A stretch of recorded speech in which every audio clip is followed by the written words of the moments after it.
Est-ce que j'ai pris des couleurs?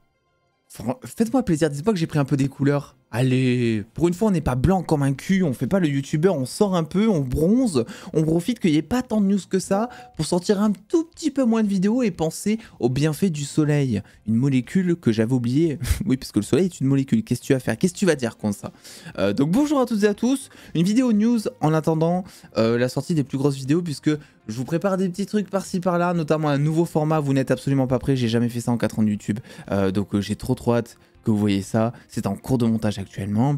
En ce moment les news sont un petit peu minces, il y a le trailer de The Marvels qui va arriver, je ne l'attends pas du tout. Voilà, mais en attendant on a une news sur Aquaman 2, un film Aquaman 2 que je n'attends pas du tout non plus, ce qui est assez paradoxal puisque le 1, je sais qu'il divise, personnellement je l'avais adoré, Aquaman 1, sa direction artistique, vraiment j'ai trouvé ça phénoménal, seul film d'ailleurs du DCU à atteindre le milliard au box-office, donc visiblement c'est que ça a beaucoup plu aussi à d'autres personnes, mais Aquaman 2, bon c'est un film qui arrive, voilà c'est le dernier film du DCU de l'univers, c'est un film où il y a eu des déboires avec notamment Mera dedans, c'est un film aussi qui a été pas mal changé à cause des changements de direction, et on a un rapport du Hollywood Reporter qui est tombé hier au moment où je tourne cette vidéo, et selon l'interprétation que vous allez donner à tout ça, soit vous allez être ultra content, mais genre vraiment, soit vous allez encore taper sur Warner. En tous les cas, les deux se valent. Hein. Vraiment, que vous tapez dessus ou que vous soyez content, moi je comprends les deux. Vraiment là-dessus, je vous donnerai mon avis, mais c'est ultra nuancé. Donc, je vais pas vous lire tout le rapport parce qu'en fait, ils nous font vraiment tout un récap de tout ce qui s'est passé chez Warner. Vous le savez, il y a eu énormément de changements de direction. On va aller directement à l'essentiel, qui est déjà la première chose, comme quoi Aquaman 2 a eu 3 séries de reshoots. C'est quand même assez insane et apparemment selon eux c'est presque un nombre sans précédent même pour un film de cette envergure. Pourquoi il y a eu tous ces reshoots? Eh bien tout bonnement parce qu'il y a eu plein de changements de direction et donc qui dit changement de direction dit plein de continuités différentes puisqu'il y en a un qui voulait continuer comme ça, l'autre voulait remplacer Ben Affleck par Keaton, ensuite l'autre est revenu, il a dit non mais Keaton il dégage, on va mettre Ben Affleck, et ensuite James Gunn est arrivé, il a dit non on reboot tout, vous nous cassez les couilles.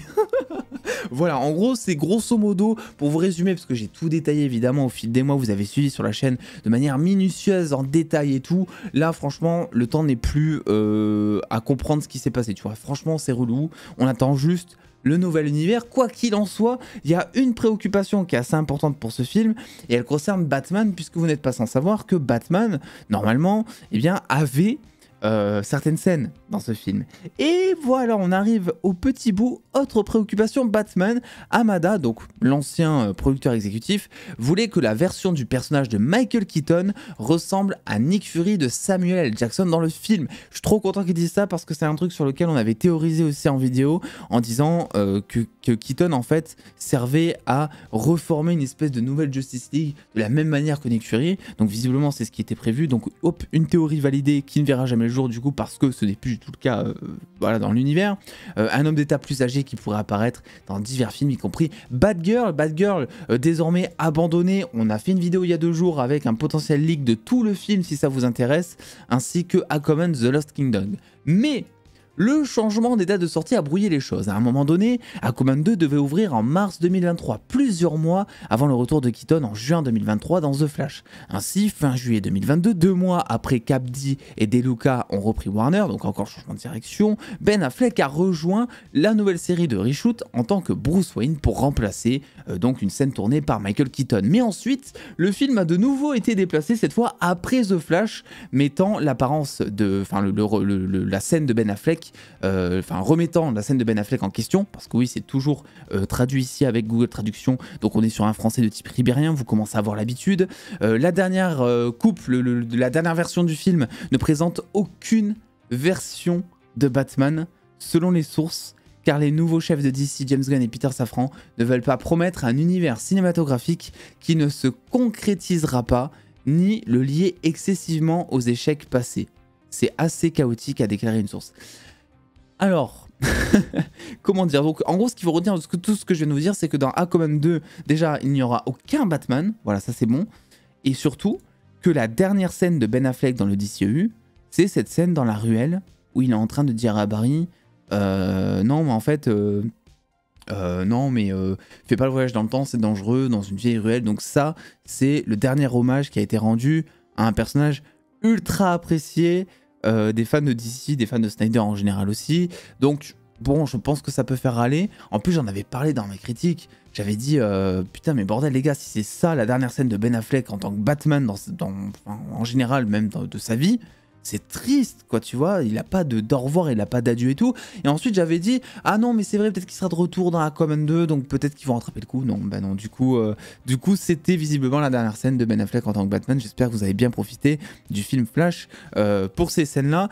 Il y a quand même des choses qui sont assez bizarres dans ce que Gunn dit, même si, en vrai, si on veut croire tout ça sur parole, enfin, ce que Gunn dit, c'est pas ce que Gunn dit, c'est ce que les sources du Hollywood Reporter disent de Gunn. Hein. Je remets les choses dans le contexte, mais qu'en gros, ils auraient supprimé Batman de Ben Affleck parce qu'il ne veut pas promettre un univers cinématographique. En gros, ils ont peur, selon eux, que si Ben Affleck est dans Aquaman 2, eh bien que les gens comprennent que ce Batman-là revienne.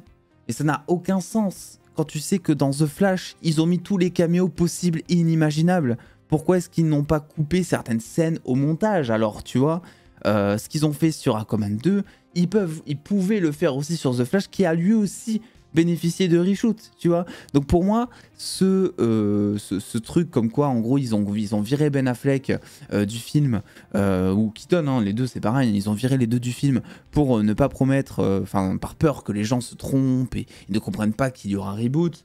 Pour moi, c'est un petit peu caduque, quoi, tu vois.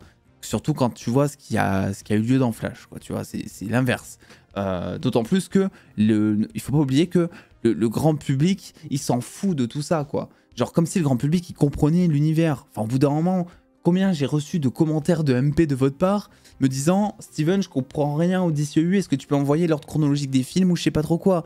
T'as des films Batman et Superman et à côté t'as un film The Batman avec Robert Pattinson. Les gens ne comprennent rien. Que tu mettes Ben Affleck à la fin d'Aquaman 2 ou pas, il y aura quand même The Batman 2 qui va arriver et les gens, quand The Batman 2 va sortir, vont toujours poser la même question. Est-ce que ce Batman-là va rencontrer celui d'Henry Cavill? Parce que oui, les gens ne sont pas au courant non plus de manière globale que Henry Cavill ne sera plus Superman.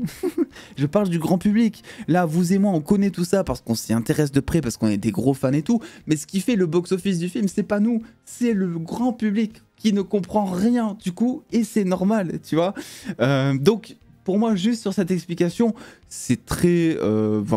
ça ne sert à rien, en fait. C'est très chelou. On apprend aussi une chose qui est assez intéressante, c'est que, alors si j'arrive à le retrouver, sinon je le sortirai de mémoire dans l'article, c'est que en fait, apparemment, James Gunn aurait participé au dernier reshoot de Aquaman 2. Donc c'est plutôt intéressant, du coup c'est lui qui va devoir faire la transition, donc ça c'est plutôt cool, à la différence de Flash où en fait il avait aucun impact, parce que remettons les choses dans son contexte, encore une fois tout le monde râle après Gunn à cause de Flash en disant que c'est un film de merde et tout. Moi j'ai trouvé le film sympa mais décevant, mais en fait Gunn n'a rien à voir avec le film Flash. La seule grosse, quand même il faut le dire, erreur qu'il a fait sur ce film, c'est qu'il a survendu le film à mort, quoi, tu vois, en termes de communication. Mais en vrai, je me mets à sa place, j'essaie de compatir un maximum. Je me dis, bon, t'es un mec qui vient d'arriver à ton nouveau poste. Là, t'as le premier film de ton univers, entre guillemets, qui débarque. Je pense qu'il voulait aussi donner bonne impression, que ce soit auprès de ses patrons et surtout auprès des fans, avec sa vidéo là où il a fait tout le récap, où il présentait chaque film d'ici, et forcément il devait poser un mot par exemple sur le film Flash, et il a dit que c'était un film incroyable, un des meilleurs films de super-héros qu'il a jamais vu, je sais pas trop quoi. Bon, il a glissé, on attend quand même Superman Legacy, on attend de voir ce qu'il va faire sur le papier, tu vois. Enfin sur le papier ce qu'il va faire c'est très bien, moi je suis très hypé par ce qu'il va faire James Gunn, mais on attend de voir concrètement ce qu'il compte faire, tu vois. Là pour l'instant franchement on peut avoir des avis, mais de là à dire ouais c'est à cause de Gunn et tout, je pense que c'est un peu abusé pour être honnête. Mais donc Gunn qui a participé, je n'arrive même pas à retrouver le passage de l'article où ça en parle, mais je vous jure que c'est là-dedans. Voilà, Gunn aurait pesé sur le reshoot le plus récent de Aquaman 2, et la direction a approuvé un tournage de 5 jours pour Aquaman 2 avec la direction de James Gunn, enfin la supervision de James Gunn. Des sources disent que le tournage s'est bien passé et que Jameson et sa compagne, oui, que sa compagnie ou sa troupe, je sais pas comment on traduit ça, c'est une traduction bizarre, ont terminé ce dont ils avaient besoin en seulement 4 jours. Donc voilà, ils ont coûté moins cher au studio et tout. Et à côté, par contre, on a appris aussi, hier, pas du tout sur cet article je crois, mais que Blue Beetle, lui par contre, avait demandé 2 jours supplémentaires de reshoot et que le studio a dit pas du tout. Vous n'aurez pas vos 2 jours. Donc 2 jours de tournage, c'est pas ça qui change énormément de choses sur un film non plus. Mais c'est des trucs qui peuvent te faire ajouter un personnage, des dialogues, corriger quelques trucs. Ça va pas changer un truc global sur un film, mais ça peut peut-être enlever une maladresse ou quelque chose, quoi, voilà. Donc je sais pas quel est votre avis là-dessus sur tout ce truc Aquaman 2. Le fait que Gunn arrive pour faire un dernier reshoot, je trouve ça plutôt intéressant pour le coup, parce que ça veut potentiellement dire que à la fin d'Aquaman, il va y avoir quelque chose dans le film scénaristiquement ou en termes de mise en scène qui va te faire comprendre qu'on va passer sur un reboot. Voilà, peut-être que je sais pas, tu vas voir une planète se détruire et boum, DCU exploser et on t'amène ensuite dans une autre réalité. Peut-être que ça serait pour la scène post-crédit où on te ferait comprendre qu'on arriverait sur un autre univers et tu verrais, je sais pas, la cape de Superman de dos avec juste une nouvelle cape pour comprendre que c'est un nouveau Superman. Peut-être que James Gunn juste a servi à ça, ou peut-être que pas du tout, peut-être que ça n'a rien à voir avec le reboot et que il a voulu prendre les choses en main parce que bah, c'est le papa un peu de DC maintenant et qu'il fallait bien qu'il bosse, je sais pas. Mais en tout cas, pas de Batman dans Aquaman 2, pas de Keaton, pas de Ben Affleck. Je vous avoue que moi, cette partie où on n'a pas rendu totalement hommage au personnage, je trouve ça assez dommage pour le coup. Ça va dépendre aussi de l'interprétation que vous en faites, parce que, pour être honnête, comme je vous l'ai dit, on est fatigué. Enfin, on n'est pas tous fatigués de tout ça, je pense. Mais grosso modo, moi, je vois vos avis aussi.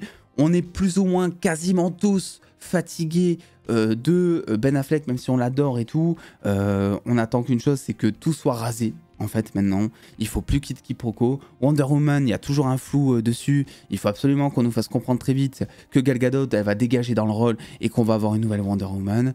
Ça me fait mal, les gars, ça me fait mal de dire ça, mais là, on arrive à un point, en fait, et ça fait longtemps, hein, finalement, qu'on le dit. Il y a eu quelques espoirs de retour de l'univers. Henry Cavill qui était dans Black Adam et tout, mais avant que tout ça se fasse, il y avait quand même un certain doute sur est-ce qu'on doit vraiment persévérer ou est-ce que ça serait pas mieux de tout raser pour recommencer à zéro, parce que vraiment quand tu es fan de DC et non pas fan de Snyder, ce qui est vraiment 2 choses différentes, je tiens à le rappeler, bah en fait on attend d'avoir juste un bon univers, quoi, voilà. Donc si c'est sous Snyder qu'on a apprécié, c'est trop cool parce que Snyder a fait des travaux impeccables, tu vois, mais voilà, il y avait peu d'espoir pour qu'il revienne, et à côté, bah, t'avais un univers qui était de plus en plus catastrophique, donc la voie du reboot semblait la plus intéressante en tant que fan de DC.